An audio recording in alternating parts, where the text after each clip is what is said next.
আসসালামু আলাইকুম রহমতুল্লাহ। দর্শক, আজ গুরুত্বপূর্ণ একটি বিষয় নিয়ে কথা বলবো।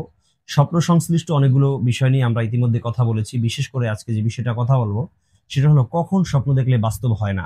যে এমন কিছু সময় রয়েছে যেই সময়গুলোতে যদি আপনি স্বপ্ন দেখেন তাহলে আপনি নিশ্চিত থাকতে পারেন যে এই স্বপ্নগুলো কখনোই বাস্তব হবে না। এই সময়গুলোর ভিতর থেকে আমি খুঁজে পেয়েছি, এক নম্বর হলো দিনের বেলায় স্বপ্ন দেখলে সেই স্বপ্নটা বাস্তব হয় না। দ্বিতীয় নাম্বার, যদি কেউ সূর্য ওঠার পরে অর্থাৎ ফজরের পরে স্বপ্ন দেখে তাহলে সেই স্বপ্নটা কখনো বাস্তব হয় না।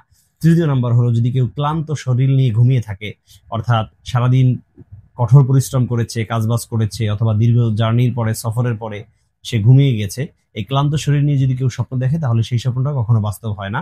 চতুর্থ নাম্বার হলো যদি কোনো মানুষ মাসিক অবস্থায়, অর্থাৎ মেয়েরা মা বোনেরা যদি মাসিক অবস্থায় স্বপ্ন দেখে তাহলে সেই স্বপ্নটা বাস্তব হয় না।